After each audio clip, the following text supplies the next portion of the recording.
MNC, it's MNC. He gon' rack it up, get your game on, and he gon' bag it up. Y'all know what mooch on, mooch and crap, mooch and crap, mooch and crap, mooch and crap. It's that time to get ready for the MMC show. Grab your coffee or your liquor, cause we ready to roll. They talking games, custom gadgets, and you already know. Dial that number, leave them questions, and away they go. Be a pony or a bot, the truth be it don't matter. We just gamers talking games, not those drama queens matters. So let's talk about gaming, news, leaks, and reviews. This a fan show on whatever topic y'all choose. True Xbox fans, and y'all know we bleed green. Yet we got every console we can play, everything. Got that Forza, got that Halo, got that Fallout, got that Kratos, got that Zelda, got that Spidey, got that AC, got it Ike, mooch and crap, mooch and crap, mooch and crap, mooch and crap. We just talking about games, no drama. That's how we do. MMC stays a show just for the people. Nostalgia is a hell of a drug to be a fiend to.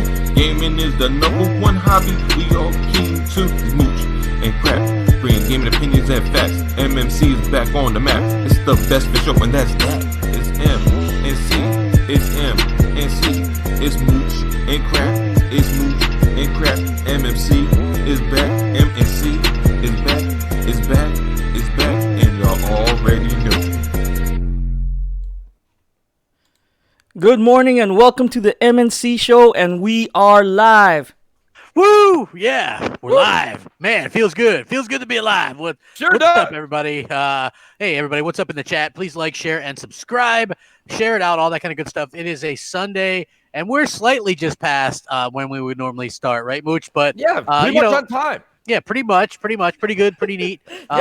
We're here, and you know what? I gotta say, it's a good day because there's a lot of cool stuff to talk about.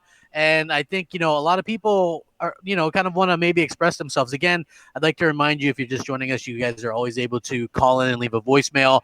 We do have a couple today, but we'd love to get more. We like to hear your guys' opinions. So, yeah, make sure you guys get that opinion in. Let us know what you think. It's very, very important to us. And like I said, if you are just joining us right now, filtering in, please hit that like button and share it out to social media and all the various different things like that. We know it's a big football day and all that kind of stuff, and we'll try to wrap it up and stuff like that in time. Or I know my team plays at 1. What time's your team play? 1 o'clock. 1 o'clock. So I mean, there's that. So I think, Mooch, people kind of are talking this week about different things. I think one of the main things that people are talking about is inside Xbox. And then you had The Last of Us 2, and then you had the state of play and stuff like that. For me personally, again, and I kind of said this a little bit on, I don't know, did we talk? I honestly, Crossfire is a blur for some reason. Yeah, I don't remember. 2 drink minimum for you from now on. Yeah. Yes, I don't remember much about Crossfire. Maybe a half drink minimum. Yeah, I'm not sure. I don't remember if we talked much about inside Xbox or any of that touched stuff. On it. It was a topic for sure. I mean, there's more of the correlation of what I was making was that everybody was really hard on Nintendo crap when they decided that they left E3 in the traditional sense, and then they started doing these Nintendo Directs every 3-4 months. And basically quarterly. And, now you've got State of Play. And State of Play is being run just like a Nintendo Direct. And you can hear the gamers. The gamers are speaking. And for the most part, nothing's 100% absolute. But for the most part, people like that style of presentation better than they like the Inside Xbox presentation. It feels phony. Thanks, Buck. He says, just stopping by. Appreciate it. I'd like to see that the Super Chat's working early. But, yeah, I agree. Like when I saw that, especially, I know, we don't know if it was something done intentionally, like the high five that was kind of ignored or whatever.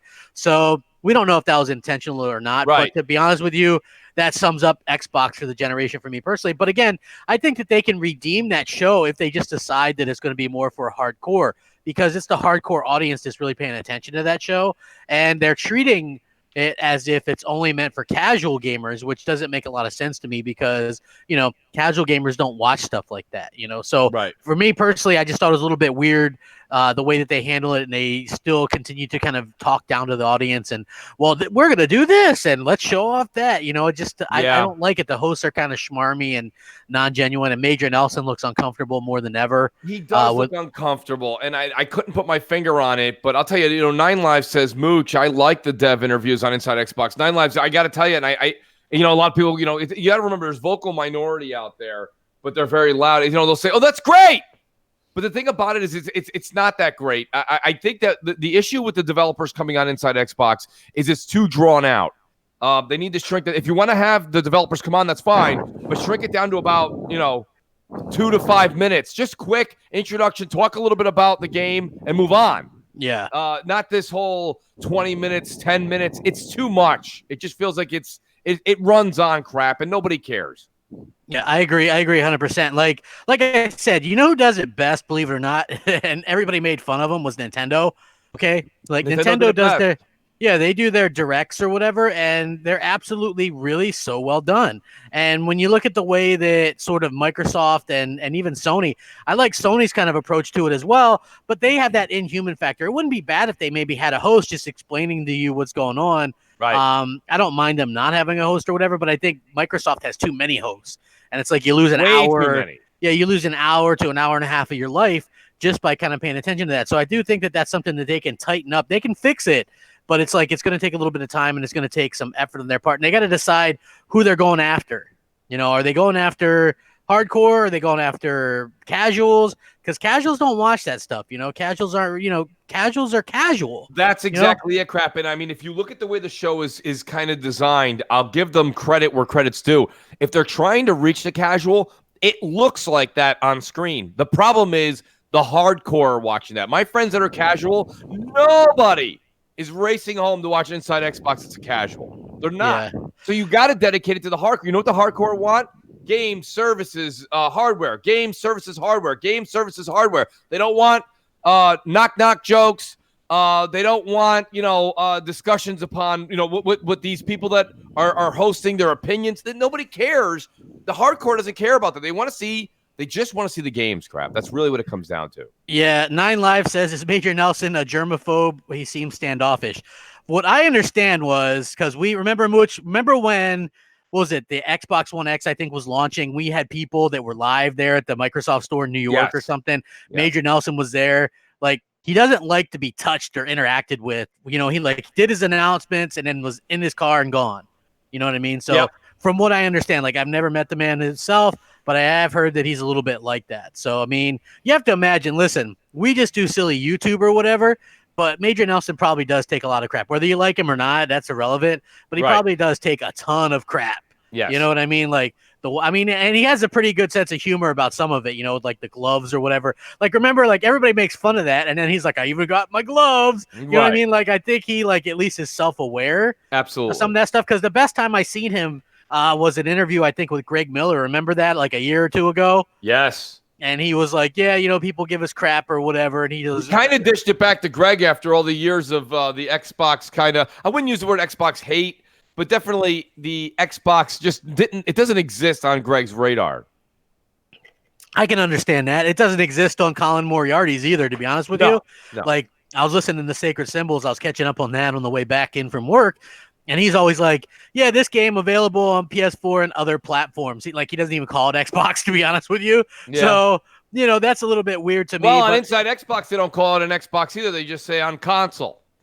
Yeah, exactly. Well, I mean, what's his name? Who was that? Mikey Barra.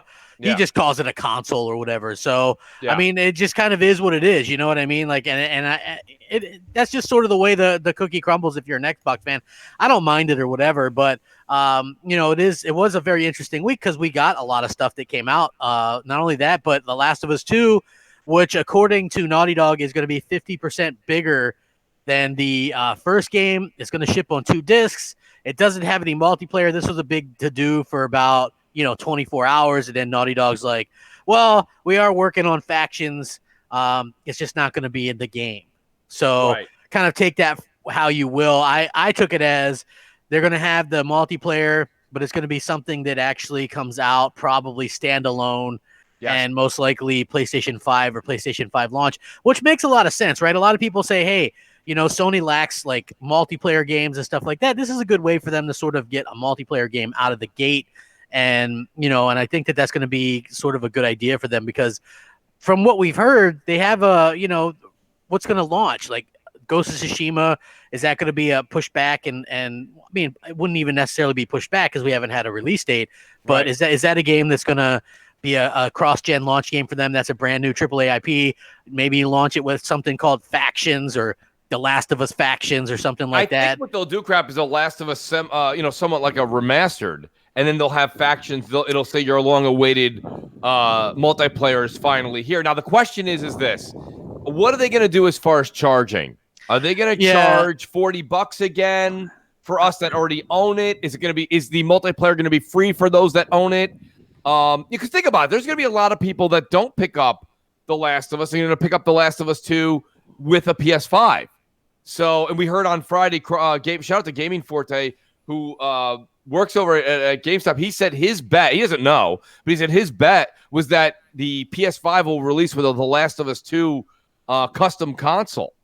And then you'll have the multiplayer and everything all in there. For those folks, they'd have to pay whatever they're asking, 40 or 60, whatever it may be, maybe 30.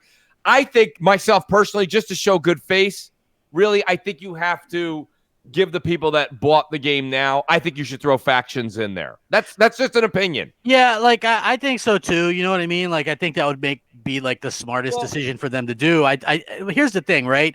So they were going to make a multiplayer. They announced it last year, right? To GameSpot. They said, hey, we're working on the multiplayer. Right. It's going to be there. We know people like Factions.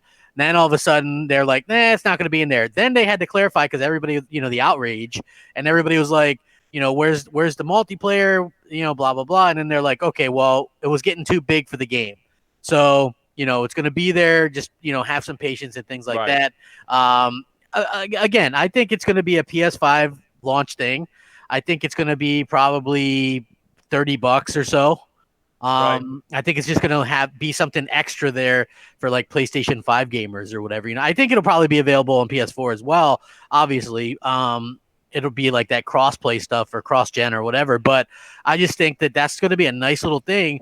When you hear The Last of Us in there, it's probably going to be called like The Last of Us Factions or something like that, and it's going to be its own multiplayer. Maybe it'll even have its own battle royale in there. I don't know. Maybe, I hope not. I think that Rock Dog, he says, Mooch, what would you say if Halo had no multiplayer? That's not apples for apples, in my opinion.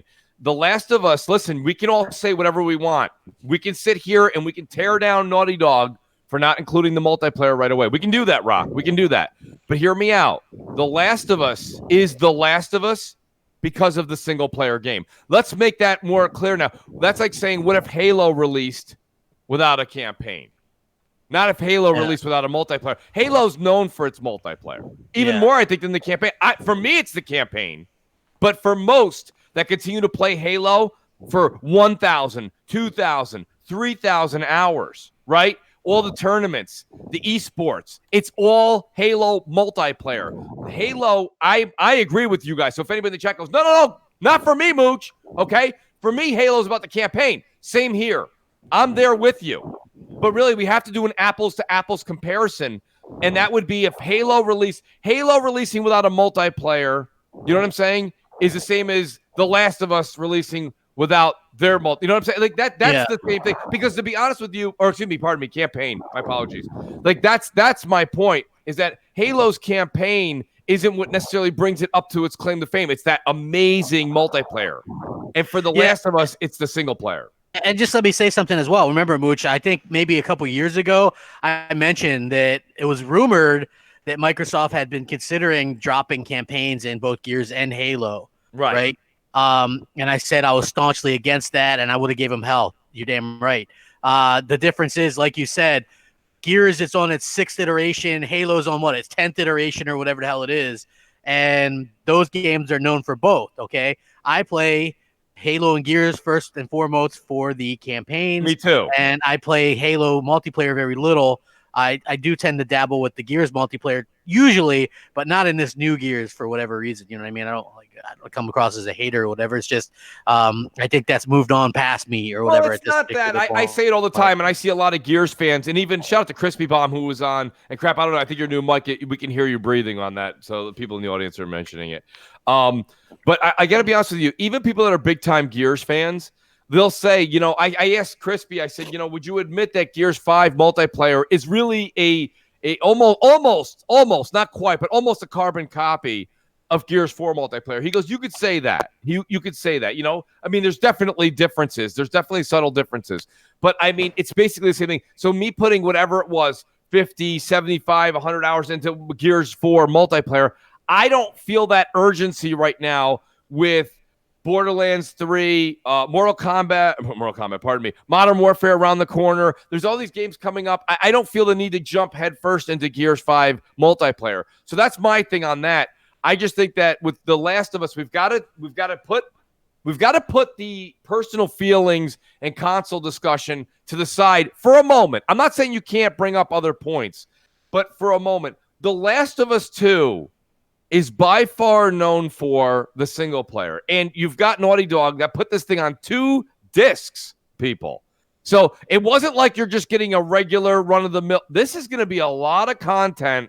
This is going to be a step up from how we usually play any kind of stealth or RPG-style game. That's what they're saying. I'm not saying that. They're saying that. Now, the truth is the proof's in the pudding. So we'll find out in February. But realistically, I was one of the only ones, just so you guys know, and crap, you're a witness to this. I've been saying for years that I loved The Last of Us multiplayer. And everybody else was like, I could do without that. Yeah. Nobody cared. I couldn't get anybody to get on. It had a very much a what is that, like a cult fan base or whatever? Yeah, it really was. Yeah. And that's okay. That's fine. Because a lot of people looked at it as being tacked on, because a lot of stuff gets tacked on multiplayer. Yeah, Uncharted multiplayer's tacked on crap. Yeah, I agree 100%. I think it's one of those things where Naughty Dog were forced to announce this. This probably would have been a surprise that they were going to hold for later. Yes. And instead they actually had to come out and go, hey, you know what? We're going to be we're actually working on something. Just be patient, et cetera, et cetera. And I think that's probably a very smart thing for them to do and say, kind of appease people or whatever. But, I think it's going to be good when it does release. I just think it's going to be an extra name when they launch the PS5. They're going to be like, well, we got Gran Turismo, we've got The Last of Us Factions, we've got Ghost of Tsushima, and we've got this other thing launching, and I think that that's something it's hard. I think they're going to have a hell of a launch lineup. I do too. I have such a hard time with what 9Live says, because everyone just keeps making that comparison. It's not the same thing. He says, Mooch, I disagree. Imagine all the hate Microsoft would get if they took Gears multiplayer out and sold it separately. I don't. And listen, guys, you got to understand, I'm a The Last of Us fan. I've said that for years. This isn't because the launch, the Outbreak Day came out a couple days ago. You guys can listen to as many episodes back as you want. I'm a big time The Last of Us fan. I don't think The Last of Us single player is on the same page as Gears 5 single player. I don't personally. It's not. I think Gears 5 crap, okay, single player and multiplayer make a beautiful gaming package that's out there for the gamer, okay? Outstanding. One really can't live without the other, okay? And Rock goes, it's funny, Sony always gets a pass. Rock, it's not really a pass. It's they're coming out with it later, and you're also talking about a multiplayer that nobody talked about. Yeah. Nobody talked about it. So using the comparison where Gears multiplayer is a staple.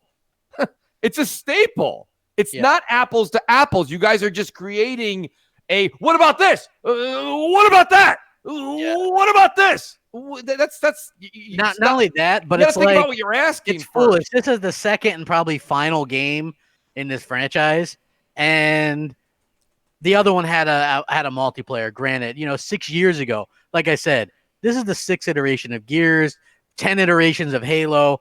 Those people are used to a certain thing. That's why it would be a big deal if they dropped one or the other. You know what I'm saying? If they dropped the multiplayer, dropped the single player. That's why it would be a big deal. Whereas, and it's not like making excuses, just the truth. I mean, Naughty Dog traditionally does single player games, and they have had some multiplayer on a couple, but a lot of people just looked at those as like added on or whatever. So people can rest easy. They're going to have the multiplayer that they want, just not at launch. And it's not going to be, I guess, with that game. But maybe if you own the game, you'll have access to it. Maybe it'll be free to play. Like, we don't know. That's the thing. It could be completely free to play. It could be something else. Like, we don't know exactly what the deal is going to be, but I'm sure that people are going to end up being happy. And, Naughty Dog's always really good with what they come out with. So I think it's going to be great.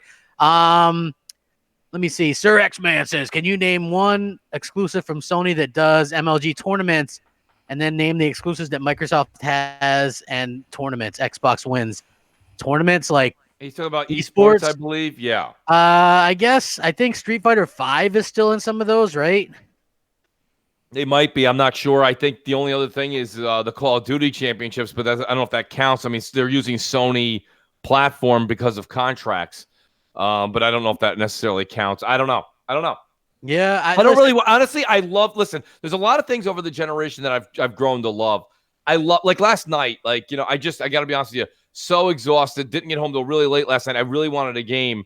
And, sometimes when I want a game, but I can't. I know I got like an hour left in me. I go to Twitch and I check out what's going on. And that's something that I myself like. I never put it on anybody or say that you guys would like it. I think you would if you tried it. But you go to your favorite game or a new game that's out, and it's a good way to kind of experience the game through somebody else's eyes and how they play. So I like that. But for some reason, I never got into esports. Hey, Judah says, didn't Xbox kill the tournaments feature, by the way? Remember tournaments, Mooch? Remember tournaments? Very, very vaguely. It was sort of like clubs. And remember how you were like... I told you that clubs... I know. I know, Mooch. Damn it. Mooch is like, those things are good. People are going to forget all about them. I have one. It's kind of self-sustaining, but I haven't been in that. It is self-sustaining, but like there's really nothing going on there. And most owners of those clubs are not... Look at this clip. Well, no, it's not just that crap. We have Twitter. People have Instagram. We have the community page on Xbox Live, right? So everybody sees everybody's pictures there and comments there and their achievements there. And then you have your activity list on Xbox Live, so you can see what your friends are playing. So you're telling me I got to put my phone down, not use social media, which everyone's doing that. Then I don't use the community page. Then I don't use the activity feed, and I'm going to race over to clubs? Like, it's redundant nonsense. I mean, the only thing I think that clubs did well, which, again, I don't use, but I think at least it's got a purpose, is it was nice that the games had clubs, so you could kind of go into the game. Like, the developer would have that club, and if there was any news on that game, there it would be announced on the console. I get that. But I think other than that, it was redundant. I said that, and it died shortly thereafter. I agree 100%. Well, what did you think about them announcing the PlayStation Plus games for next month? The Last of Us Remastered, and MLB The Show 19. Those are... It's nothing short of spectacular, and I'll explain it, because if you just say that, I can understand people being like, oh, here we go again. But listen, they come out and they preach to you The Last of Us 2, which is going to be phenomenal, etc. Yeah. We know that. So there's a lot of people that go, you know what? I never got into it. And I, frankly, will not pay $49, $29, $19.99 at this point to play it. Sony says, fine. We want you on the bandwagon. Here's the game for free. Yeah. So now you got that. Myself, personally, I'll tell you, and you guys know this, so let me just, like everyone always says, let's keep the same energy. I'm not going to buy MLB The Show. Not 19, not 20, not 21. But here we are. We're going into October baseball. Unfortunately, I mean, some really great news. Sports. The New York Mets, shout out to our boy Alfonso. Alonso, he got a 53 home runs last night, the rookie home run record in Major League Baseball. So it's now with the Mets. That's really cool. Bad news is we're not making the playoffs. But, still, there's a lot of hype behind baseball right now. It's October baseball, and then we go into the World Series. They're giving you that game for free. Yeah. And it's huge. It's huge. It's a very big deal. Then you look over at what Xbox is giving you, and you're like, uh-oh, here comes Tempo the elephant. Tembo the badass elephant. I tried not to curse. Yeah, I hear you. Which is the extreme opposite of crap on Friday. But nonetheless. So Games with Gold, if you guys didn't know what it was, got announced as well. It's Tembo, the badass elephant. Yes. Friday the 13th, the game. Those are the Xbox That's One not games. bad. I mean, Yeah. the You know what the 13th problem is game with Friday fun. the 13th? They've stopped supporting it due to the licensing stuff. Yeah. So I saw any that. bugs or issues or whatever, they're not. I don't Yeah, think you're they're on going to your be own. fixed. Yeah, you're just kind of on your own there. And then on the 360, Ninja Gaiden 3 and Disney's Bolt. So, I mean, I guess I hear people online are excited crap about Ninja Gaiden 3, but that was like the worst Ninja Gaiden game, though. Like, well, I don't know. After the first few, like one or two, I stopped. I didn't get into that as much. Maybe I'll revisit it. But I mean, you can clearly see a difference there, right, Crap? Yeah, I mean, there's a huge. Even though there's only 4 games versus 2, I would take the 2 that Sony are offering over the 4 that Microsoft are offering. So, I can see that, and it's a bit of a problem. Microsoft has had problems, especially with the advent of Game Pass. It seems like the games for gold have gotten progressively worse and worse. So, it's a bit of an issue, but some people seem like, of course, I had some people in my timeline going, great mix of a game for little something for everyone. Yeah. You know what I mean? Like, sure. Okay, Well, you got people right now, Crap. Judazuki says, and he's a member of yours. He says Tempo's actually a fun game. Yeah. Tempo. Well, I've heard that it's made from Team Sega. I have it already. I bought it for $5 or whatever. I never heard of it. Yeah. This game came out years ago. Buck says, talk to you fellas later. Sports. Thank you, Buck. Appreciate it. Thank you very much. Appreciate you guys. Appreciate you, everybody Absolutely. coming out here. Please like the video, share it out. Everybody would like to get as many people as we can in here as well. You know what? I saw this article and I did a double take on it, Mooch, because it maybe isn't what you would expect. It's called Xbox overthrows Nintendo for most seen TV ads as the game industry ramps up spending. So right now, Xbox has overtaken longtime chart topper Nintendo for TV ad impressions over the last 30 days. What TVs are they on? I have no idea. I tell you, listen, anything. I watch Hulu and I'll watch that's by cable. So I'll watch you get commercials. You can't skip those, right? Right. If you're watching the live TV, it's just commercials. And I do see that 10 or 15 second Gears 5 ad with Kate, where they try to show you how great Kate is with some chick rock singer singing in the background. Right. You know what I mean? Like, I don't even know the song. I don't know anything. No. It's just like some weird song. And she's like, oh, look, I'm a badass. Here I am. You know what I mean? It's Kate featuring Kate. They should just drop the Gears of War part and just call it Kate. You know what I mean? 5? Kate Diaz. Yeah. Kate Diaz featuring some other guys. Clearly that's the sort of way that they wanted to go. But again, so apparently the commercials account for 60% of the industry's impressions.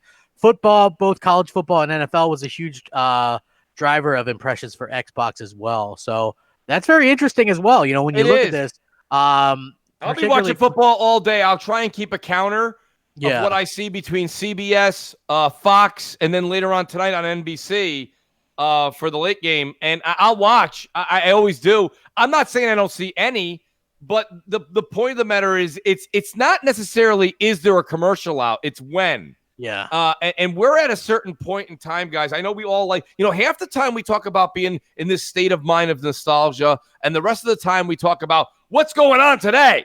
Okay. So it depends on how you guys want to carry the conversation. If the conversation is nostalgia, okay, then it really doesn't matter when the commercial comes out, because Gears has got an unbelievable history to it. So it doesn't really matter. But if you want to talk about what have you done for me lately, which is really what we're doing. Everything these days is gratification now. Isn't it funny when someone asks you what you want for your birthday, or if somebody asks you what you want for Christmas or your holiday at the end of the year, and you're like, I went and got it already. Yeah. Nobody waits anymore. When we were all younger, right? You'd ask your parents for something in February. They're like, well, maybe for Christmas. And you're like, exactly. Christmas, it's February. It's still cold. Exactly. Right? So my point being here is that there's that gratification factor. And in order to grab that immediate gratification factor in sales and marketing, you've got to advertise your game months upon months in advance. Okay? And that's what you're seeing here. The Days Gone came out, I believe, March. They were talking about it last November. Yeah. Here it is. It's not even October, and people can't stop with The Last of Us 2 memes, GIFs, and different types of podcasts referring to this game. And we're going to talk about it for the next 5 months. Yeah, dude, I saw Last of Us promoted on Twitter. Every time I logged onto it, I saw a different PlayStation ad for that game, right? They're like, The Last of Us 2 exclusively on PlayStation 4, right? Like, tons of ads for this game, and apparently it broke all kinds of records for pre-orders. I mean, imagine that. That's what I'm trying to say. We're not even close to the game yet. You know what's going to happen between now and February? Guys, hear me out. Even if you have friends or folks that you see in the chat all the time that are like, I'm not getting The Last of Us. That's just not my bag. Yeah. Baby. And if it's not, you wait crap in 5 months. You know what people are going to say? Well, I wasn't going to get it, but, I can't stop seeing so much about it. People haven't stopped talking about it. I got to be in the now, and they go and buy it. So that's the marketing. That's all of that. You might not call it marketing, but you wait and see the commercial campaigns that are going to blow up right after Christmas, probably on television and everywhere for The Last of Us 2. And meanwhile, people are writing me, last night on Hulu at 4:30 in the morning, I saw a Gears commercial, Mooch. Can you believe it? Holy cow. Wow. It's there. I didn't even know it was Gears, but, it said Gears. So I'm guessing it's Gears, okay. Yeah. Great. You know what I mean? Sir X-Man says Xbox commercials too little too late. I mean, that's sort of your point all along, Mooch, which was I've been saying this for months. Yeah, they didn't start advertising Gears until the game launched. So that's a little bit of a problem. But too late. It's not that the production value or what they made for the commercial wasn't good. It was. What are you waiting for? And I think here's the deal. You've got Xbox going out with Game Pass and grabbing things like Devil May Cry 5. I was thinking about this the other day, crap. They spent $19 million to get Devil May Cry 5 into that library. And that's not the end of it. They're going to get a bunch of other really decent games. Going into Game Pass. My thing is this. I think between that budget crap and the fact that now they're not getting sick. Like, imagine if 3 million people or 4 million people bought Gears 5 at $60. Yeah. If not more with the $100 version. They have to compensate that now because everybody's playing it for 99 cents. So, I mean, listen, $1 trillion company or not. I mean, money in has to outdo money out. So what I'm trying to say to you guys is they're spending $19 million on these third-party games to put them in there. They're doing games like games with gold, giving games away every time you click on it. They pay for those. They're doing all these things. They're only charging $1 now or $2 to play Gears of War 5 where they were charging $60 before. I think the marketing and I know that article says they're doing more, but I would like you'd have to dig really deep and see, is that YouTube? Are they counting Hulu now as TV?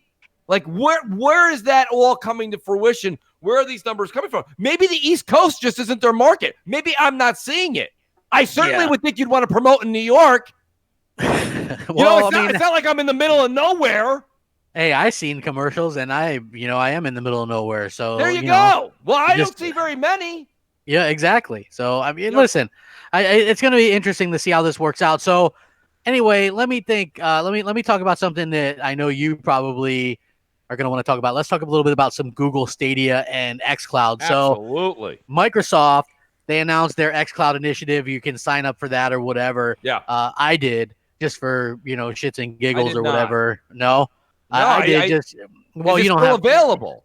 It probably is. I can't imagine that there's a huge interest for this. But again, it's only on I want to try it out, but it's just Android 5 games and it's on Android devices. Yeah. So but then again, no, in all fairness though, crap, the Google Stadia will not be on iOS until I believe early next year as well. Yeah. So I mean, I don't mind trying it as far as trying it on a laptop or another device just to see how it is. Yeah. But I mean, I thought if you missed the initial cutoff, you couldn't get in. If you still can, I might do that and sign up after the show. But go ahead. Yeah. So anyway, according to this, if you have 20 megabytes per second, your resolution is 1080p. Okay. If it's 10, it's 720p. Okay. On Stadia anyway, you know what I mean? So like those are a little bit high. If it's 35 megabits per second. If it's 35 or higher, you can do 4K. Yeah, what is Xbox saying as far as Xbox needed? is only, I think Xbox is I don't they say you should have 10 But that they But didn't. they're not saying if that's 720p or if it's 1080p. Yeah. That's what I'm saying. They listen. Well, I don't know that it matters with the phone as much, which is what they're testing. You know what I'm saying? Like they did. I think they're going to be able to do it in other places than the phone, right? Yeah, you're supposedly there's going to be a thing where you can sign up to do it off your console for some reason, but that wasn't open just yet. I don't think so. Like they just want you to test it off like your tablet or phone right now. Okay. So I know that there's like 4K screens and stuff like that, but I just think that it's it's just a little bit odd how they're kind of doing this. But so like Microsoft is taking it as kind of a route where, okay, play your games anywhere. And I know Stadia is kind of doing that too, but Stadia is like, they have to realize that for a steady 35 down or more, that's probably not going to be on the go. You know, most people can't get that on the go. Yeah. They're probably hoping that people play that in their homes a lot, just replace the console and just use their thing. So that's a little bit weird to me, in my opinion anyway. So they revealed that they're going to have 35 launch games or whatever, and that they're going to have some stuff like Baldur's Gate 3 or whatever. There are a few AAA games that, like Destiny 2, Doom Eternal. They're going to have Assassin's Creed Odyssey, which we've had that for a while. Final Fantasy 15, which we've had forever. Mortal Kombat 11, and Tomb Raider Definitive Edition, Rise of the Tomb Raider, and Shadow of the Tomb Raider. Right. So they're going to have all three of those. So there's a few things. But again, what I'm taking from most of these lists of games is there's a lot of single-player stuff, But Google is even saying, hey, well, our multiplayer is really good. It kicks ass. So to me personally, I find it to be a little bit weird how they're going to do it. Like, what are your thoughts on it? Because listen, the way I understand it, if xCloud, like if you already have the game, you'll be able to use your xCloud for it or whatever. I don't know. Absolutely. But the difference between Google Stadia is you have to buy the game in full again or whatever. And if there's no crossplay or, here's the thing. And I get it. I really do. But I'm looking at Google Stadia, and I'm looking at xCloud moving forward. And you're like forward. Right, exactly. But I'm looking forward with these two. So all new games you have to buy regardless. Now, let's get into what everybody likes to say all the time. Oh, well, all my Xbox games are coming with me. Not right away. Not right away.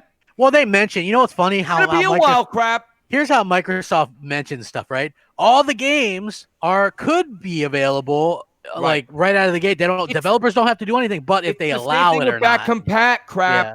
It's the same thing. They have to get permission. Yep.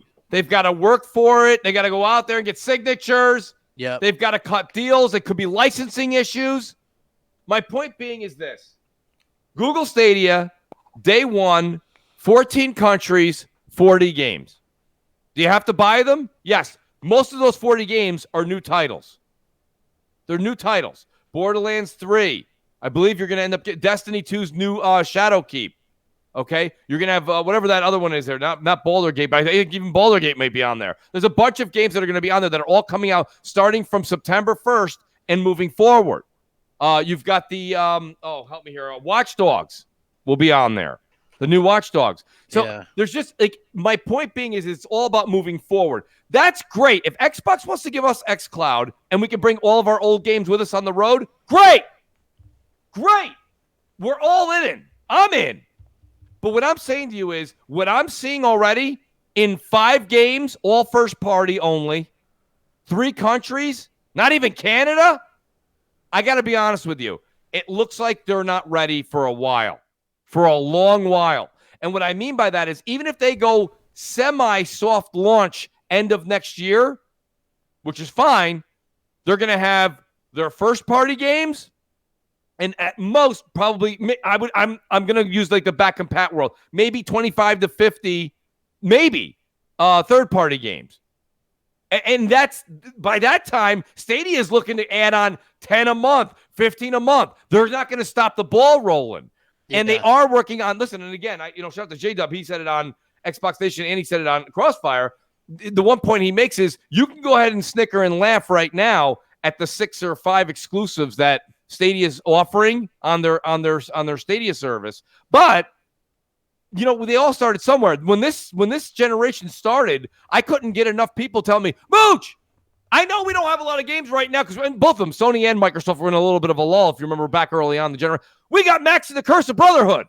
Yeah. Well, you can't make videos and put that in the background of videos for 6 months and then say that these other games that are coming out from Google are no good. They're starting up, So, I mean, there's a little bit of that growing pains, but I really think that Google's got the money. And I'm telling you, next year at E3, I think they're going to have a game like a Watch Dogs. Like the new Watch Dog, not that game because it's already going to be out, but something like that where it's not niche, but it's a little above niche, a good audience. They're going to go grab that crap and lock it down as an exclusive. Maybe. I mean, they're going to have to do a lot of that because there's literally the same reason why people aren't going to buy Xbox would be the same reason you wouldn't use Stadia. It's just multi-plats. There's nothing worthwhile.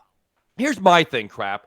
I'm not going to buy a game on Google Stadia and only Google Stadia.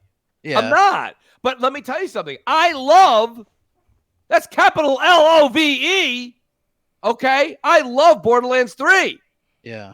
So I will double dip and I will buy Borderlands 3 on Google Stadia to be able to play that game anywhere and anytime. That's just a me problem. So I will double. And I'm not going to buy it day one crap for 60 beans. Yeah, I hear you. I'm going to buy it when it's $20. If they might not lower the price on these things, absolutely will lower the price. I won't even humor that line. No, you don't think so? I mean, you think they'll lower the price? Crap controls like $19.99 right now. I know, but flash sale, so you can't tell me that. I understand, but if you go to Amazon or whatever and you go to buy the digital code or whatever, it's still going to be $60. Well, I'm going to look for a sale. Sir X-Man says, give it to Luca. And then if I was an Xbox, he says, wait, if I was Xbox, I would, if I was an Xbox, if I was Xbox, I would say Outer Worlds free with Game Pass on Xbox or pay full price on PlayStation. That's the truth. Well, listen, look, you can brag about Game Pass, right? But the truth of the matter is Microsoft really wants that on everything anyway. Remember when Azure was a big thing, Mooch, right? And we were like, Microsoft has Azure. They run their games on Azure, and then Phil's like, yeah, we let Sony use them. Sure. It's a business, whatever. Like 100%. If Sony wanted Game Pass, they could have it on their platform. Nintendo could probably have it on their platform in the streaming way or something. But that's not really a reason to buy an Xbox anyway, right? Is that game, first of all, I don't see any hype around that game. 2, it's like, it's a multi-plat. So, okay, you can play it for $1. I get it. But how long is that going to be a thing where you can actually say that? Eventually those bucks run out. It's going to be, $15 a month, $18 a month, whatever, $20 a month. They're going to have to raise the price on that eventually. Yeah.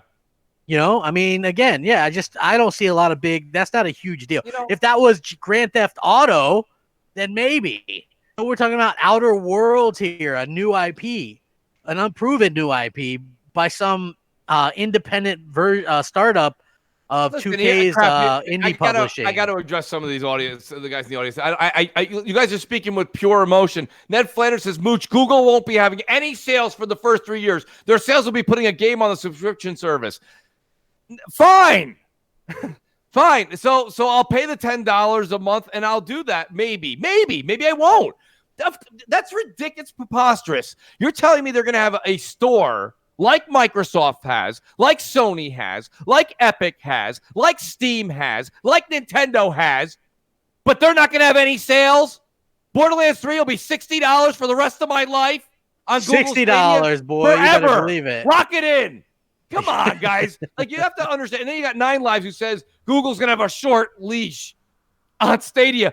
The 2 interviews I saw with Greg Miller so far with the head people, they ripped these top dogs right from Sony and Nintendo to come work for them. They left big-time jobs with lots of zeros to go and do this for well over 4 or 5 years now, he said. Yeah. This is not going away in a week and a half. I think it'll last a couple years before it's going to last as long as streaming is around. Okay, let me put that again. Let me say this again, crap. VR, okay? It's very clear that the Oculus Rift is way better than the PSVR, right? Technologically? Yeah. Okay. Yeah. But is PSVR going anywhere? No, because VR's still around. So what I'm saying is, with all you guys with this, Stadia's going to back it up in 16 months. No, they're not. I think a couple years. Not. I personally think 2.5 years. Crap, if they pack it up, then xCloud's also done. Well, xCloud has a lot of other. I mean, Microsoft has a lot of other hands in different pots when it comes to gaming, right? So you know, still have Minecraft, to buy the game. You still have to have the game. You do, but it's like, so, you know, but I'm just saying for Microsoft, I don't even know how much they're making off stuff that they're doing right now. But again, they have a lot of stuff like the Game Stack and Havoc Engine and Azure, which a lot of people are using. Even Nintendo, it looks like. They own Minecraft, which for some reason is popular again. Like, I don't know what the deal is with that. That'll always have a sine curve effect. You know what I mean? Yeah, I mean, they're about to launch that Minecraft Earth. I think that's going to be big. But, like, that stuff that's built for phones, I think is going to be much more applicable than play Gears 5 on your, 4-inch screen. You know what I'm saying? Like, it's crap. You know, here's the thing. I get your point with that. I really do.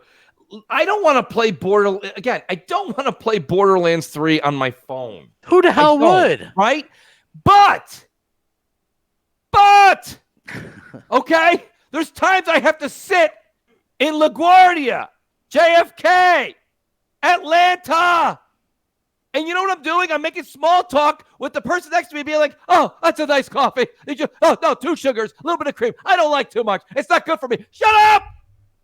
I want to play a video game." So my point being is, while I'm sitting there doing nothing, I can be playing Borderlands 3. I'm not going to come home from work, ignore the 75-inch TV, ignore the 65-inch TV, and head over to the 3.5-inch iPhone. The thing is, a lot of people might think like you, and that's why Stadia would have a harder time, because Stadia desperately wants you to play that instead of an Xbox or a PlayStation, right? They're like, play us. But the problem is, why the hell would you play that when none of your friends are like, people play with their friends? That really hurt Xbox this generation. Right. People play where their friends are. Absolutely. Hey, there's over 300 people watching. Please hit the like button, share it out, all that kind of good stuff. We really do appreciate it. It's, we love doing these shows for you guys. Absolutely. I like Sundays, man. I look forward to doing this stuff. Too. So I did a video about this yesterday. Like, Sony has this patent out now, right? It's for PlayStation Assistant. And it's not what you might think it would be, okay? So basically, it's this AI that might be built into the PlayStation 5 that can offer assistance to a player in response to a request. Basically, like, say a game is too hard for you at a certain part. Yes. Well, you ask the PlayStation Assistant to maybe do that part for you. You see what I'm saying? Okay. That is what's in this sort of patent that they have. So it's like a gaming application, different implementation for it, basically a tool. You know what I'm saying? Like, okay, so there's certain games I've seen something like this. I believe on like the 3DS, there's a Mario game where if you die a certain amount of time, you can use like call in Luigi to do it or something like that. It was not Super. It was the Super Mario Brothers Wii U. Yeah. Okay. So you could do something. This would actually beat that part for you or whatever. You know what I'm saying? Yeah. So I don't know. Like, to me, that sounds pretty. Yeah. That's all right. I don't think that's great. Well, think about this. There's a lot of people, myself included, I'll just give up on a game. I got too many damn games to play if it's a part where I can't get past it and I'm stuck on it, right? Mm-hmm. Now, if I could get help with that part, I would go on with the game. I think a lot of people would. You know what I'm saying? So I think that's actually pretty cool. I think that's great for gamers in general. I applaud that. That's fine. I myself personally, I would not use that. I did see your video and I must have missed it. I thought it was going to be, my personal opinion on your take on the video crap was that it was going to be a patent to kind of provide what Cortana. No, this is like a actual assistant. Okay, like, so it's even a step further. Okay. Yeah, like it's an artificial intelligence for gaming assistance. So basically, if you have problems with something, you can call up PlayStation Assist and then it helps you out. See, like the Cortana stuff, like that stuff is DOA, way dead in the water. You know what I mean? Like what now is like Siri's the thing or whatever. I don't know, but none of that stuff makes any sense to me. Sully, I know we got some voicemails. What do we got going on there? We got, first up is Gray. So I'm going to go ahead and play his voicemail. Let's see where. Okay, let's hear it. Let's hear Gray. Woo! Here we go, Gray. Woo! Hey, Mooch and Crab, how's it going? This is Gray. Sorry, I haven't called for a little while. I had a kid, so yeah, no free time whatsoever. But, so, I think I figured out how Microsoft's Game Pass makes money. I have a friend who used to be a college professor. He used to be a business economics person, teacher. I don't know. He used to teach money math. That's how he likes to call it. He's not teaching anymore because I guess he just didn't like to teach. He likes to tell me that the female students used to make him uncomfortable, if you get what I'm trying to say. But anyway, he has a kid and he got Game Pass for his kid. And he's telling me that he loves Game Pass. He's great. Everybody's happy. Game Pass is the best thing that's happened to him because now he doesn't have to pay for brand new games, brand new $60 games. I didn't tell him that you can upgrade for $1, but whatever. What he doesn't know won't hurt him. But anyway, he's telling me that it's a great deal and it's a good win-win situation because let's say MNC makes a $60 game and puts it on Game Pass. If I download it to my Xbox, $10 of my subscription will go to MNC for 6 months, and then you guys will make your $60 off my purchase. I'm confident that most people download maybe one game a month, and you know that unless your name is Gears of War 5, you are not worth $60 on Game Pass. Most of those games are like 20, 30, so it makes money. Oh well. Catch you guys off air. Love you guys. Bye. That was Gray. Yeah, Yay! I Well, don't really, congratulations on the kid. yeah, It was a weird congratulations, sort of Gray. question because I'm not sure exactly what he's trying to say. Yeah. I mean, but I get that it's a great value. It is. I understand that they're probably making money on it. But the question is, are they making what they want to make on it? Yeah, you know what I mean? know, Like, I listen, we'll know a little. Well, we won't know anything about their financials, to be honest with you, because they changed. And up I'd how- also, the one thing I don't agree with Gray was he was like, I think, people who have what is it, their Game Pass, download one game a month. I don't buy that at all. I think people that genuinely, especially the hardcore fans that genuinely truly love it, like our chat that loves Game Pass, they're downloading multiple games, even if they're not playing them. Yeah, just so they have them.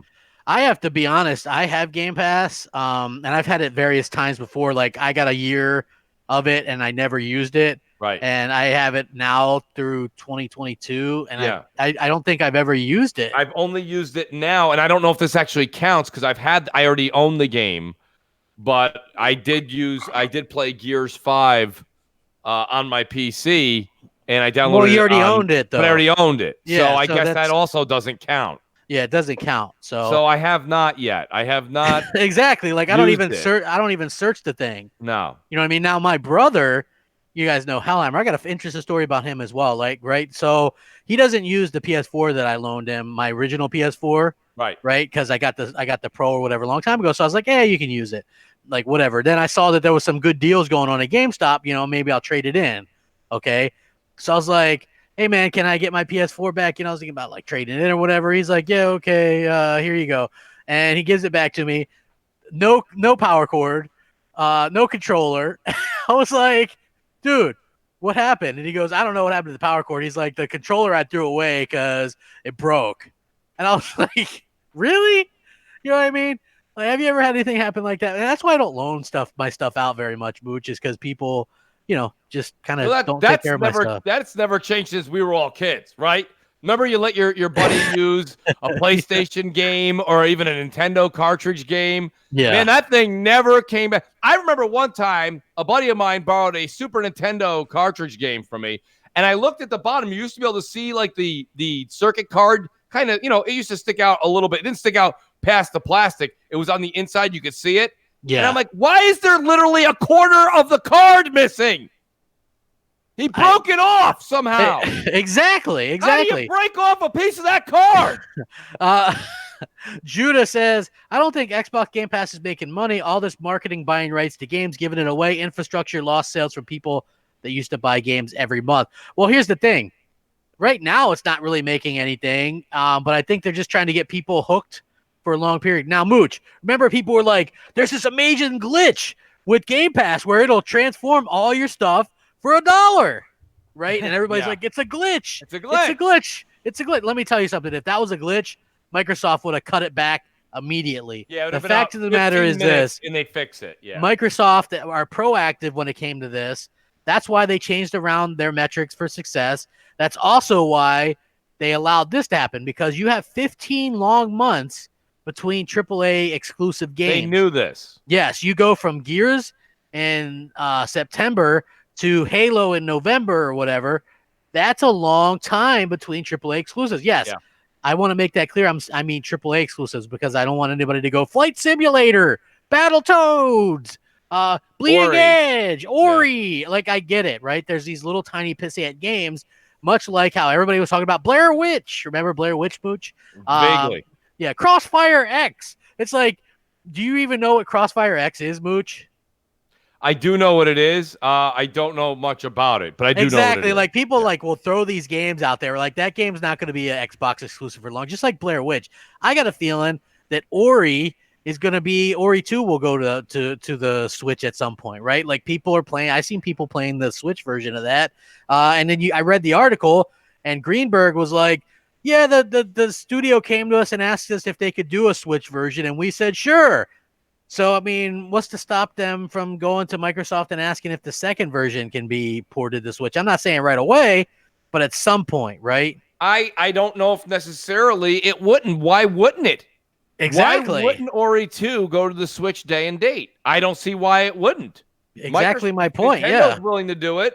Yeah. I don't see why Microsoft wouldn't be willing to do it. I mean, exactly my point. Like, anybody that wants, that wants a game from one of Microsoft studios, all they have to do literally is ask, and they give it to them. You know what I mean? So I think people got to kind of keep that in mind as well.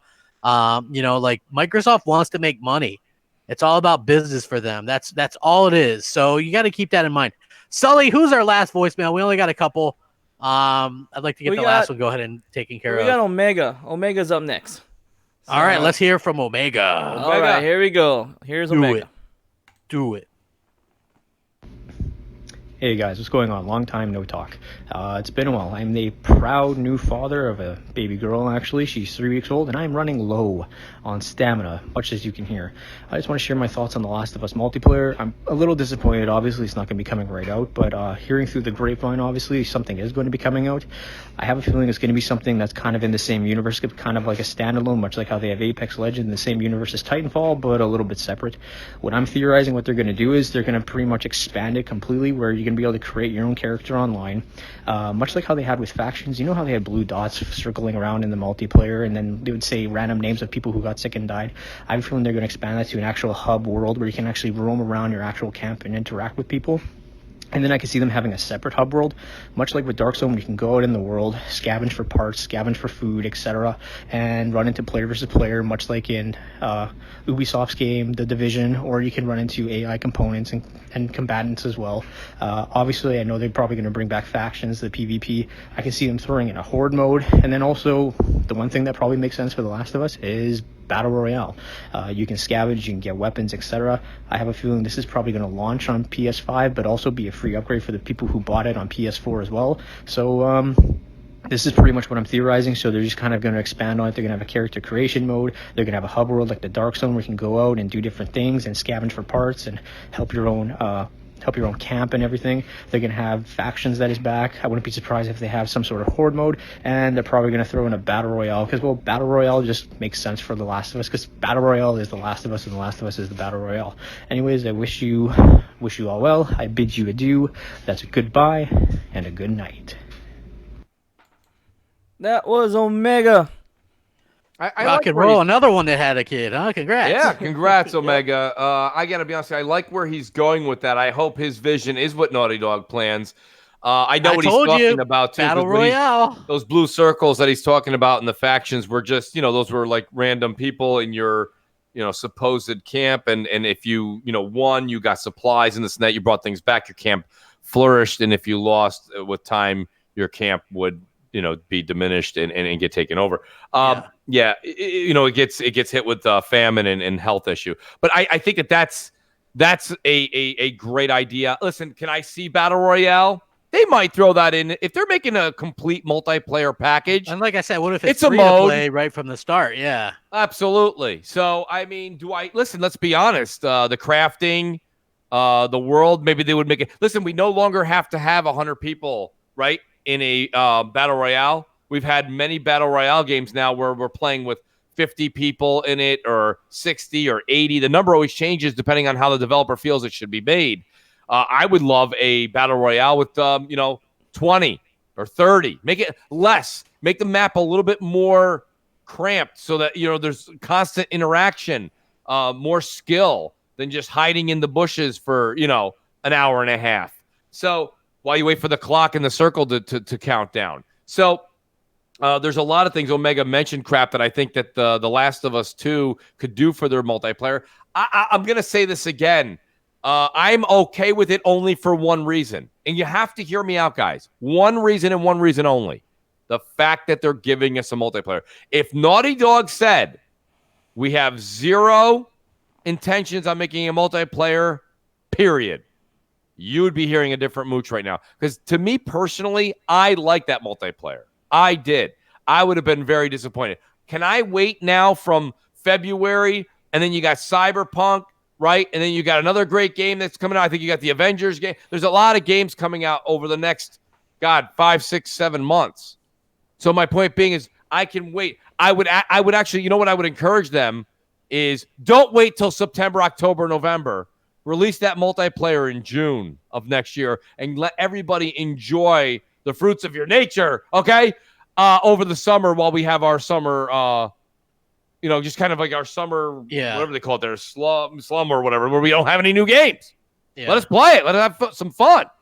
So I think it's out there, Crap. I think that they're going to do something spectacular. I give them, again, it's not a pass because they are providing it. The question is, how are they going to charge for it? That's going to be the tell. Yeah, I agree 100%. And that's going to be like the tail of the tape. See exactly how it kind of works out. Hey, we're closing in 100 likes. Please hit the like button. Yeah. Crap, literally after I say I'm not giving them a pass, Flossie Snail says, Mooch, give it Sony another break. Hey, Mooch loves giving Sony a break, man. Lots of breaks. Sony pony, night and day, all day around these parts. At all. It's a multiplayer they say they're going to give us later. Only thing I'm saying is I think it would be. We don't know what it is. So people, here's the problem. People are going, what if they want to charge you $60 for this, Mooch? Outrage. Well, outrage. They're not going to charge people $60. I don't think it'll be $60. I really don't. But it is possible, Crap, just like Lost Legacy. It could be $40. And that may still cause outrage. And I'm not saying that if somebody's upset about that, I would necessarily argue with them. Because, Crap, let's be honest. I'm buying the collector's edition. You bought the Ellie edition. Yeah. Those are expensive packages. They really are. Those are expensive. So to say all of a sudden the multiplayer, which was in the first one, is not in the second one right off the bat, I do think that it should be given to people who purchased the game between, let's just say, February and June. Yeah. And then if not, and you're new to it, you never owned it before, then you have to pay for it. Let me sigh at 9 Lives real quick. He says, now stop me if you've heard this before, Mooch. Okay. 9 Lives says, Phil said he held games back. We will get more games soon. How many times has Phil said that he's held games back? He's always holding everything. He's got the entire library in his backpack. Yeah, guy, I would love for that to be a reason they get excited, right? But just to be honest with you, go look up any year over the past 4 or 5 years, and Phil Spencer has said something similar. He just signed deals in 2017 for big new exclusives, but he's not going to show them for a couple of years because they won't be ready. So what's the point? Okay. One of the reasons I know people give me crap for it, and look, has this episode been overtly bad on Xbox or anything, Mooch? I don't think so. I don't think We're just covering the news and talking about it. But one of the things that has pissed me off and soured me, and Mooch, I'm soured on him. Maybe I can unsour, but not sweeten. Yeah, can I sweeten? I don't know. Unsour and sweeten, maybe. I don't know. That's a Seinfeld reference. Sour Patch Kids do it. You can do it, Crap. They do. But listen, one of the reasons is if you go back and look, and I've done this a lot, right? And I just sit there and stew when I read Phil Spencer interviews. Go back over the past 4 years and read some of his interviews. Almost 3 years ago, he gave an interview, and he's talking about, yeah, you know what? we could announce some AAA, some exclusive games and give people confidence in the brand, but we're not going to do it. You know, like who the hell does he think he is? Right? Like we could do that, but we're not going to do it. We don't want to give people confidence in our brand. You know, like, wow, are you serious?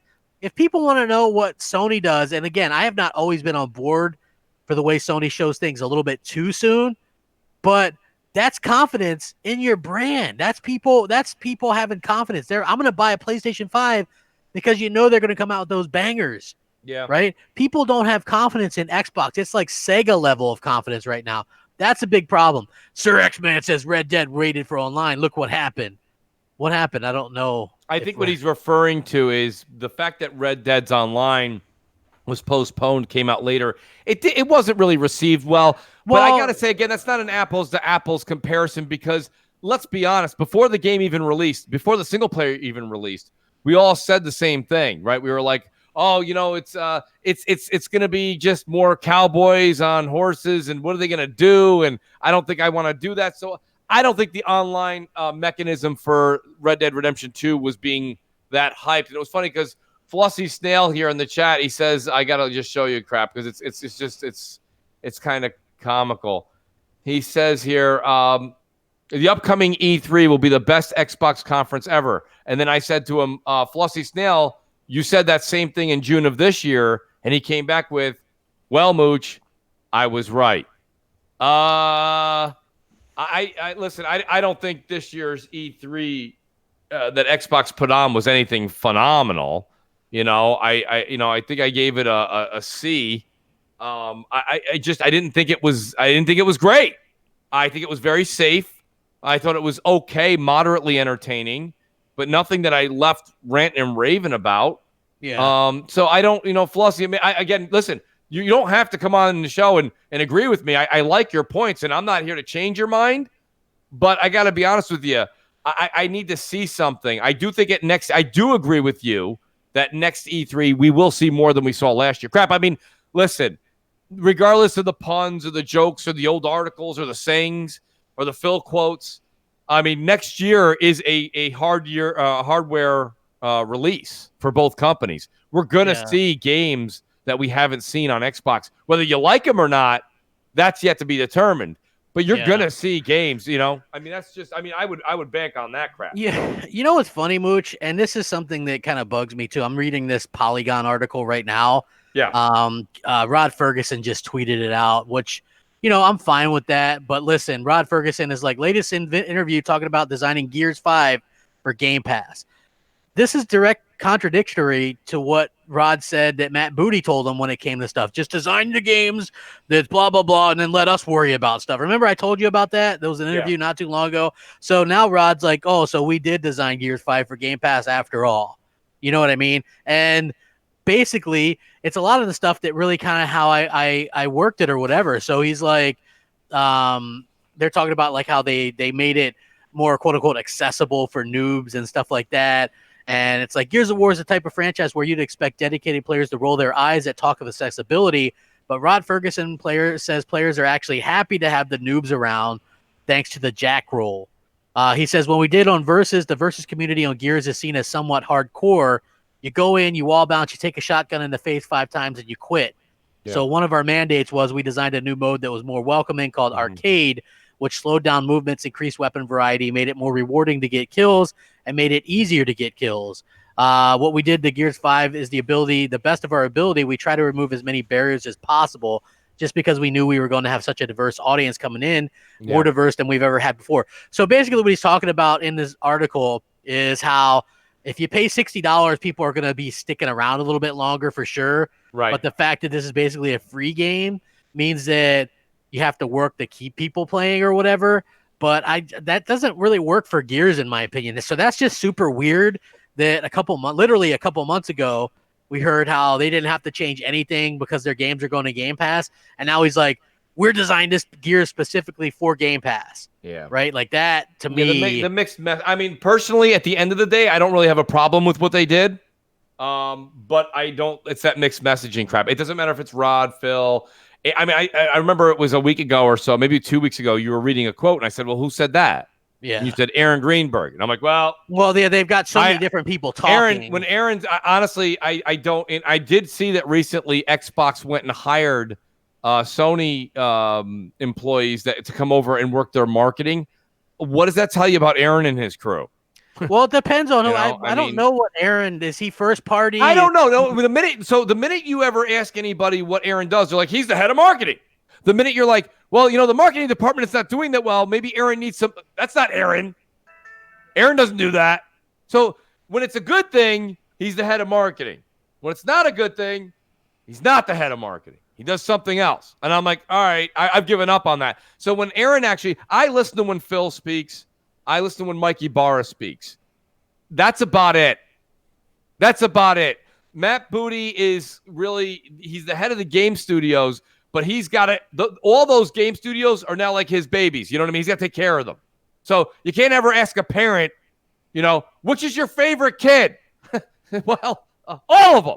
You know what I mean? So Matt Booty's taking care of all of them. Aaron Greenberg's doing PR.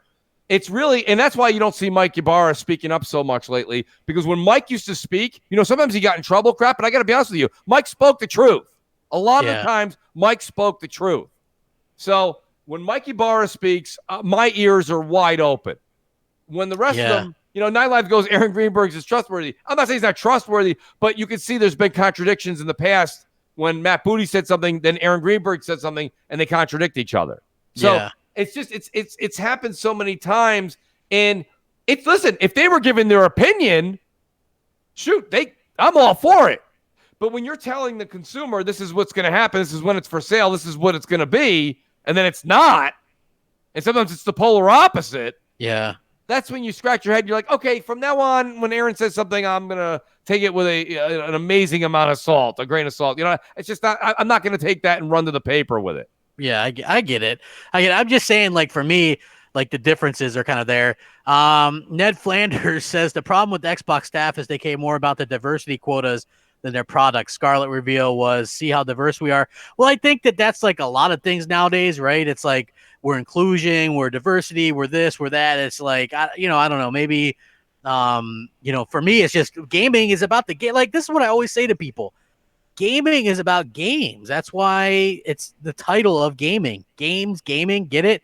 You know what I'm saying? If you don't have those big games, and I'm not saying that those are all, we all play multiplats, but the big exclusive games are why we buy these things in the first place. And the fact of the matter is, Microsoft has dropped the ball repeatedly, and it would be nice and would give people confidence if they actually went out and announced some things. And I think that's what people are really hoping for, is that they just announce some stuff, right? Judah Zook says, isn't Aaron responsible for shoes? Yeah, he's the guy that always has those shoes, man. Yeah, those damn shoes. I don't know what Aaron's role is. I mean, people say he's the head of marketing, and then the minute that there's an issue or an or an oops in marketing, they're like, well, it's not Aaron. It's this other person. Yeah. It's always a deflection. Whether you're talking about sales, it's a deflection. Monthly users or active users, deflection. This is this person's role. No, not really. That's kind of the title, but deflection. And it's like deflect. At this point, that's why I read everything now, and I just give you my opinion how I read it. It doesn't mean I'm right. It doesn't. But it means that's how I'm taking it. I have to take that at face value and then make an interpretation of it. These guys, the minute you say something, they're like, well, that's not really what he does. All right, well, what does he do? What does he do? I don't know. Right now, I think he's leading their PR department, He could be. It's always somebody or other talking. You know what I'm saying? Like, the funny thing is Greenberg is the guy that was always like talking such crazy stuff back in the day, right? Like, Halo outsold every PlayStation exclusive for the entire year. You know what I'm saying? Xbox was number one on MPD for the 87th straight month. We love it. You know what I'm saying? Like, he was that guy. And now he's like just kind of stuck saying some of this other stuff. And you just have to wonder sort of what the deal is with that. I don't know. Like, for me personally, I just like Microsoft literally has zero to brag about, in my opinion. Like, zero. Well, you know what, crap, though? I will say this much. Shout out to Flossie Snails who said it earlier. I will say, I do think better days are coming. For sure. I do. How I really do. Because they couldn't be worse. Like, they couldn't be worse when it comes to... Yeah. Go ahead. No, I'm just saying, like, if you're an Xbox fan, you've got 15 months no matter how much you try to hype up Flight Sim or whatever, sure, you might pop in and play it. I don't know why you would. It's not even a game, Mooch. Jeez. You fly around. Listen, it doesn't. I can't pick on Flight Simulator because farming simulator, goat simulator, bus simulator. I get it, but those things aren't a big them. deal. None of those things are a big deal. That's my main point. Like you know what I'm saying? Like they keep releasing that crap, but none of them are a big deal. So like and the constant damage control about these. Well, we got Bleeding Edge and Battle Toads, which again they released new gameplay footage the other day. Here's the thing, though, that game looks like so slow, yeah, slower than molasses going uphill in the winter in Canada. There's no surprises crap till E3 the next year. You're not going to see any. And those aren't going to be on Xbox. Like that's next gen stuff, right? Like not this gen. Well, everything Bleeding Edge and Battletoads and Ori and all that and Flight Simulator, that's all this gen. So I guess. Right. So what I'm saying is there's really, and I agree. I mean, I agree with you. I do. There's no sense in harping on it because that is it. It's not like April next year is going to come about and they're going to be like, surprise! But it's like, okay, even if you want to count like, and I mentioned some of the smaller games, like, am I super like, I don't hype up Medieval, right? It was one of my favorite games as a teenager on the PS1. I'm actually, the demo's on there right now. I would download it. You only got another week to play. It's probably not my bag, to be honest with you. It looks like it's their version of like a Crash Bandicoot style game. No, it's like a kind of a hack and slash type of game. Is it a hack and slash? Yeah, okay. Maybe I might like it then. Yeah, you might. There's no platforming? I wouldn't say that, but I would say that it's like a lot more action oriented than Crash Bandicoot. Listen, I'm intrigued by this Concrete Genie. Do I think it's great? No. Exactly. But you know what the funny thing is when I bring up Concrete Genie or something, they're like, but crap, you only like AAAs. And I'm like, no, you don't understand. Like Sony this year, between this year and next year, it's like new AAA IP with Death Stranding and Days Gone. Yeah. Stuff like Judgment, Shenmue 3, Concrete Genie, they got Final Medieval, Final Fantasy 7, Neo 2. You were surprised about it on Friday, but I got to say it again. So about a month and a half ago, maybe it was 2 months ago, there was this unbelievable deal. It was through Amazon. Yeah. But if you order, I said I've never played Final Fantasy 7. Everyone says neither have I. Right? So it was $41 if you pre-ordered it early. It's a $60 title. So I think even Boom did. I grabbed it. Yeah, I grabbed it. Crap, $41. I think you can't beat that. I think it's shipped in February or I think it's March. Pardon me. Yeah, but yeah. So I'm going to try that. But that's what you're trying to say. Crap. Yeah. So they have that. Yeah, and next year they have Final Fantasy 7 remake, The Last of Us 2 in February. They also have Neo 2 is going to launch in the first part of the year. Ghost of Tsushima somewhere in there. They've got some big stuff still. MLB The Show again.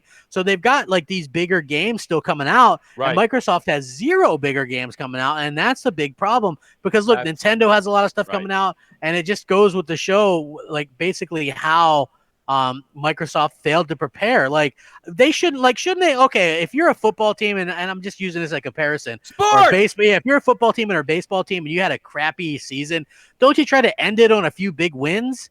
Like, you get that momentum. You get people hope for the next year. Well, it's like Microsoft isn't really doing a good job of giving people any hope for the next generation because it's like you got to announce some games and maybe E3 will be that. But holy crap, you got to wait till June or whatever it is to hear about. That's terrible. You're talking about Concrete. In the meantime, people are ditching Xbox at a record pace. Right. Death Stranding, Concrete Genie, Medieval. The Last of Us 2, which I mean, just that's going to be, it's amazing with God of War breaking all those records. I mean, Corey Balrog right now, as we speak, he's listening to this show right now and he's holding onto that trophy. He's holding onto that trophy like he's hanging off the edge of a cliff. Yeah. Because he knows come February 21st, he's got to give the trophy away to Naughty Dog. Yeah, for sure. So you've got The Last of Us 2, and then you have a few of the other games that you'd mentioned that are going to be sprinkled in there next year from Sony. And then we don't even know what's going on with Ghost of Tsushima yet. So it goes on and on and on AA, AAA games. And with of course, now Gears being released, we are with, Flight Simulator. We're going to be with Ori. I mean, Ori is going to be the shining moment. Let's not forget that. Ori is a very beloved game. The only thing I'm really curious about Ori is, are they going to keep it on the Xbox platform They said that they won't re-release, and that was something crap we can kind of talk about for a few minutes here, is that they did come out and make a statement finally that they're not going to release games on other platforms anymore.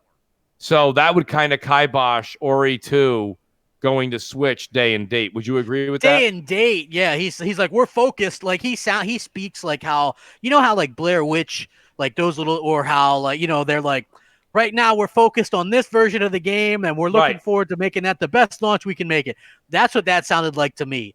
We're focused on launching it exclusively on Xbox and PC at the launch, right? That to me smacks of, you know, a year from now it could be definitely be on Switch, right? And I always thought that was a mistake because even though it's just a side-scrolling indie, yeah, that was one of your best-rated games. Like same thing with Cuphead. Now you can play Cuphead in a Tesla, in a Switch. You know what I'm saying? It's like anywhere. Yeah, you can play it anywhere. Like that greatly reduces the value of your Xbox. The more places you can play something, the more it reduces the value of your box. And that's just a simple fact. And I know a lot of people don't like to hear that, but that's the truth. Like when I ask people this question, I'm like, they're like, no, Xbox is great. It's got this and this and this. And I'm like, well, why is it in last place? And they'll bring up something from 2013. Okay, like that doesn't. Sorry, that listen. bird, The reason won't call. No, sorry. The reason that doesn't work for me either is I have to look at PS3. The PS3 was really, really far behind last generation. Yeah, and they came out at the end just guns blazing. Pardon the pun. Yeah, and they had games. They had everything. You know what I mean? They just came out. They lowered their price on their console, and boom, just game. And that's the thing. My issue right now with Xbox is you can see they're sitting on their hands until, and I said this a long time ago, they're sitting on their hands until next generation starts. Do you understand how many people, you saw people in the chat, a lot of people, Fail Pyromancer being one of them, he said, all my friends jump ship to PS4. I even have some of my friends that are Xbox fans. They're like, I'm thinking maybe going to pick up a PS4. They're the casual guys. They're going to pick up like one game. But I mean, if they make that switch and they go over there, and for some reason, I don't know the reason, if they end up liking it, then you're losing people while you're waiting for next generation. And that's like, I can't stress to you, like what you just said, crap. You got to go out on a bang. Yeah. And this, like you've got to, and look, people will go, well, didn't they just release Gears? And I'm like, wasn't that 80? But it's 15 months away from the end. Exactly. Not only that, but this Gears was only 1 point higher than the last one. If there's two cities next door to each other, right near each other, right, and they're both doing a 4th of July extravaganza with fireworks, and the one on the left is out of fireworks by like 8:30, and the other one's going until 9:15, 9:30, everyone's going to pick up their seats and go over to the other one to watch the end because that's where all the bang's going on, right? Exactly. That's what I'm saying. You can't stop. 9 lives, man. Do you look at the stuff you type before you type it, my friend? And I appreciate you coming here and you're always here and stuff. I do like that. He says, Sony doesn't have the studios to constantly release games at Mooch. Okay, here's the thing. Sony has better studios than Microsoft to constantly release games. And most of their studios have multiple teams as well. But they weren't making shit like Wasteland or Bard's Tale 4. Boo this man! Sorry. Hey, I didn't say State of Decay 2. I mean, listen, let's be real. The studios that Microsoft has are years away from releasing anything. And when they do, it's going to be State of Decay 3 from Undead Labs, another Forza Horizon game. You know what I mean? Like another Forza Motorsport game, more Halo, more Gears. You know, like where's the big new AAA melting your face, amazing IP? Like that's what Microsoft is missing. Rock Dog says, and he's being sarcastic. He's like, "Oh, thank God for Sony." And I'm like, "Listen, heck yeah, Rock, but that's not thank where God I'm going." For Joe Dirt. Right. Yes. Thank God for Joe Dirt. I do want to say though, Rock, that's not the image I'm trying to paint for you. I would have been just as excited. I wanted to see an extravaganza of fireworks coming from Microsoft. But you have Ori, which is going to be great, but it'll be coming out in February, and then there's really not much. I mean, I'm not a flight simulator guy. I'm not a bus simulator guy. I'm not a goat simulator guy. I'm not an office simulator guy. I'm just not. I'm not even a Forza Motorsport simulator guy. Yeah. Well, listen, those were like PC things, right? Like people have big setups and stuff for it. I think like if you see console people messing with that stuff, they have insomnia or something. They're just looking to find something to do so they can fall asleep. Like, I can't imagine how that's fun for anybody. Like, in Goat Simulator or Farm Simulators, you're literally doing something, right? Harvesting, like, I get that a little bit, planting stuff. Flight Simulator is literally just flying. Like, hey, Right. where's the rest of the game? Like, that's not appealing to me at all. Like, people want big games, right? And then you have people damage control. Like, these are good games, and that's where I think some of the discord for me personally is where people bring these up as like some kind of amazing games or great experiences. I just don't look at them as being that, unfortunately. And Microsoft has a long way to go. Hopefully they could do that. Hold on. Rock Dog says, my question is, if it's so bad on Xbox, why are you still a fan? Well, you know what? I'm so invested, like something like $5,000 this generation or so, that I'm waiting to get my money's worth. I'm waiting to see if they turn it around. But I'm hoping that by, bringing up some of this, that they're forced to respond, that enough people have some kind of outcry about something, that they fix it, that they actually change and do something. Look, how many people outcried over The Last of Us 2 multiplayer, right? People go, oh, that's just whining or whatever. I personally didn't care, but how many people did that? And what did it force Sony to do and Naughty Dog to do? To announce that, hey, they do have multiplayer coming, right? That's the change that I'm talking about. That's a consumer-friendly move, okay? Microsoft leaving us dry and high for years and years and years and years without giving us anything. The last new AAA IP announcement, 2015, we're going into 2020. Again, come on. Well, to answer Rock's question, he goes, same question to you, Mooch. I'm a fan because at the end of the day, I still like Xbox for me right now. Like I have Borderlands 3 for Xbox, right? And I'm going to get more. I keep saying more. It's Modern Warfare, the Call of Duty Modern Warfare. I'm getting for Xbox. That's where my friends that I know play, and my friends that I've made over the years on YouTube and Twitter play. So majority, not all, but majority. So like I want to be there, and that's also like that's just like I have my entire right now with the HDMI in and HDMI out, as we all have on all of our Xbox Ones. That's how I've set my entertainment up around my Xbox. Now, the one thing that's troubling for me, it's a rumor. I think it's a rumor, unless if it's been told, correct me, please. But I've been told that the Scarlet will not have an Xbox, an HDMI in. And, yeah, it's not. Yeah, that for me is troubling, because at that point, then I don't have my full media around my Xbox. The Xbox and PlayStation, just like PlayStation right now. I turn my PlayStation on to play games and watch YouTube, maybe Twitch, and that's it. So if I'm watching TV or I know I'm watching a movie, I don't my PlayStation's off. So Xbox is on because I have my TV, I have my media, I have everything I just said on PlayStation on my Xbox. So I'm still invested in the ecosystem, Rock. That's where I still have my home base. And plus I love Gears. I love Halo. I don't like it. I mean, I don't play Halo as much as Xbox does, but I mean, like, I like it. I just myself personally, I think Xbox is going in a certain direction right now, and it's not to beat that horse, but they're going in a direction that I don't even know if, Rock Dog's a big fan, but I don't know if I don't even know if Rock in a year and a half, if they don't change certain things, if you're going to be a huge Xbox fan as much as you are today. Yeah, well, listen, I'm not planning on getting a Scarlet at launch. I mean, why would I? Why would anybody buy Xbox Scarlet? Again, my only preach to Crap and everybody else is I would recommend you get the Scarlet if they're offering you anywhere from $250 to $300 for your X, because at that point, like I said, I have two Xbox One X's.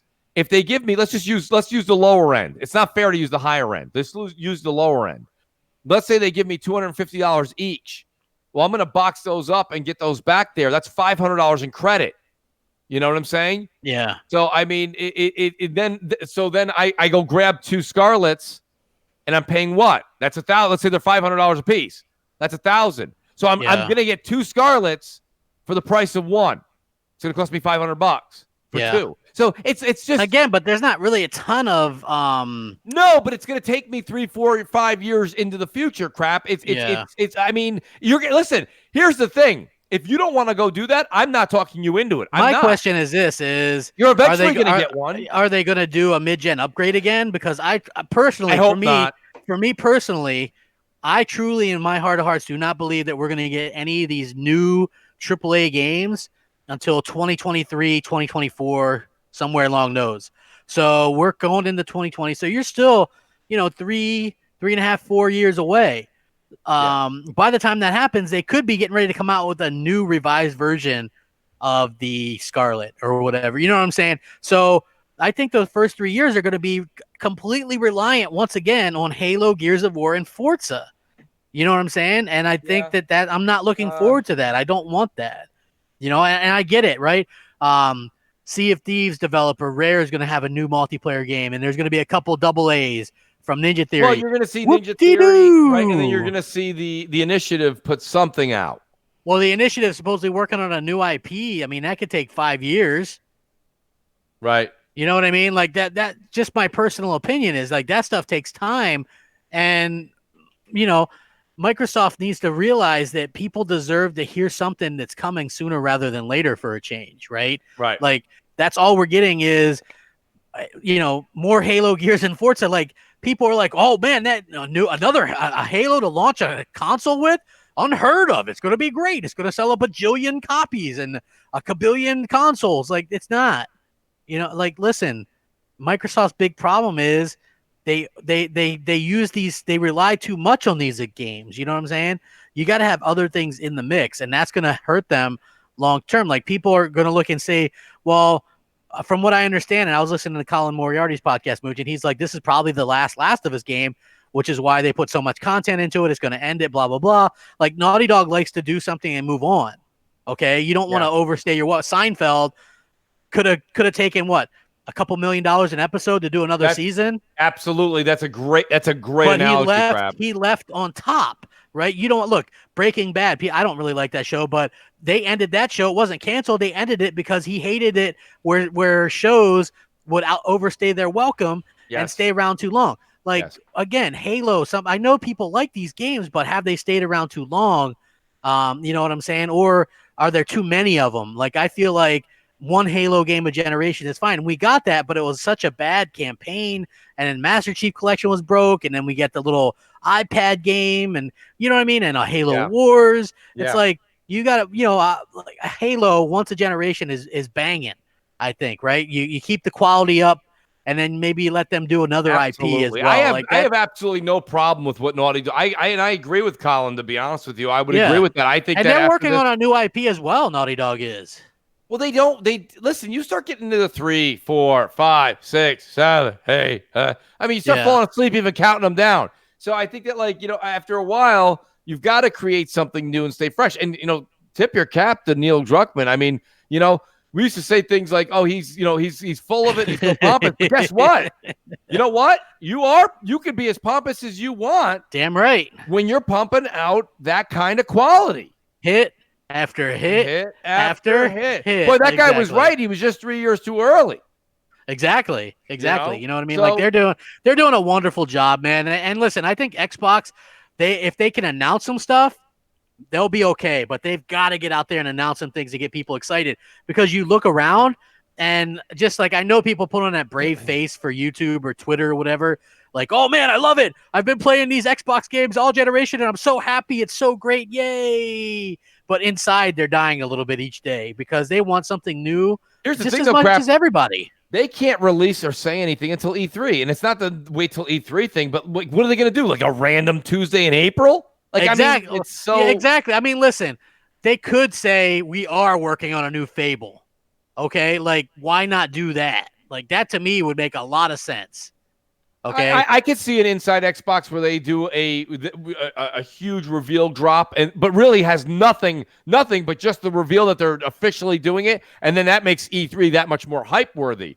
Exactly. So, yeah, they could do that absolutely, but I don't see that. Maybe that's something they'll do after E3, but their E3 for them is when they're going to drop.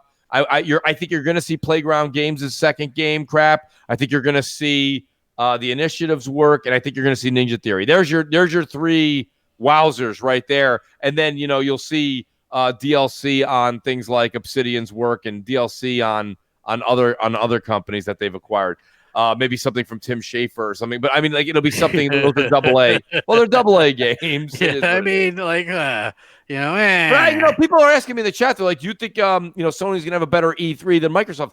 It's too hard to tell right now. Hey, Tyrell Thompson says, "Crap, you don't speak for people. That's your problem. You only speak for yourself." Tyrell, listen. Clearly, I speak for the majority of gamers since nobody's buying an Xbox, and that's a fact, Jack. All right. Nobody's buying them. They're not. They're outsold by the Switch after 2 years on the market. They're down to soon. They'll be down to under 30,000 a month. They're switching their metrics for the third time in 4 years because they can't hide the unsuccessful nature of their business. They're always going to have stuff like Minecraft that makes them look better than they actually are, but nobody's buying Xbox. And why the hell would you buy an Xbox over the next 15 months? There is zero reason. Sony has a shit ton of reasons to buy a PlayStation 4. They're called AAA exclusives, my friend. Nintendo has them too. Microsoft, the richest company of them all, $1 trillion company, has zero. Think about that, okay? They couldn't put together anything for their fans. So the way I look at it is, a lot of people, if they're still supporting this Microsoft, you're kind of a sucker. I'm sorry. Like, if you haven't seen the light and go, like, I can understand this take on it, right? I'm going to play I'm disappointed. I'm still going to play some multiplats, but yeah, they really got to announce some games. I'm going to be playing a lot on my Switch and my PS4 over the next 15 months because Microsoft has dropped the ball. I hope for better, though, right? I can respect that much more than somebody just going, no, we've got games coming and Flight Simulator, Battletoads, this, and they're trying to throw that up as an argument. That's not an argument at all. That's not an argument. 9 Lives, he says it's not always about sales, dude. It 100% is about sales. If Dreamcast sells, Sega is still in the making of video game consoles. If Sunset Overdrive sells, we get a sequel. If Quantum Break sells, we get a sequel. If Alan Wake sells, we get a sequel, right? Right? Am I wrong? Am I wrong, Mooch? No, I hear you. I'm just saying. Sales 100% matter. 100%. Don't ever lie to yourself into thinking that they don't matter. They 100% matter. Yeah, it doesn't really matter if you're talking about pizza slices, hamburgers, steaks. It doesn't matter if you're talking about whatever, hardware, software. These folks are making these consoles, they're making these games. They want you to buy them, and it does matter, So now, when it comes to streaming and it comes to things like Game Pass, it's a different form of metric. But at the end of the day, whether they're trying to sell you something you have your hands on or sell you a service, sales matter. They want to sell you that product. It just depends on how they're actually showing the metric. Absolutely. And you know what? With that, man, it's football time. We thank you guys all for joining us today. Please hit the like button, share it out. Games are the most important thing, man. There's no damage control here, man. This is a damage control free zone. Yes. Please don't bring that stuff here. You know what I mean? Listen, winning crap. Hey, Xbox can come back, but they've gotta be able to do something and get people excited. That's just a fact. So with that, Sully, thank you very much for coming out here and running this. Please hit the outro, man, and we'll catch you guys later. Have a great day. Peace out. Peace out. MNC is MNC. He gon' rack it up, get your game on, and he gon' bag it up. Y'all know what mooch on, mooch and crap. Mooch and crap. Mooch and crap. Mooch and crap. It's that time to get ready for the MMC show. Grab your coffee or your liquor, cause we ready to roll. They talking games, plus some gadgets, and you already know. Dial that number, leave them questions, and away they go. Be a pony or a bot, the truth be it don't matter. We just gamers talking games, not those drama queens matters. So let's talk about gaming, news, leaks, and reviews. This a fan show on whatever topic y'all choose. True Xbox fans, and y'all know we bleed green. Yet we got every console we can play, everything. Got that Forza, got that Halo, got that Fallout, got that Kratos, got that Zelda, got that Spidey, got that AC, got it Ike. Mooch and crap, mooch and crap, mooch and crap, mooch and crap. We just talking about games, no drama. That's how we do. MMC stays a show just for the people. Nostalgia is a hell of a drug to be a fiend to. Gaming is the #1 hobby we all keen to. Mooch and crap, bringing gaming opinions and facts. MMC is back on the map. It's the best for show, and that's that. It's M.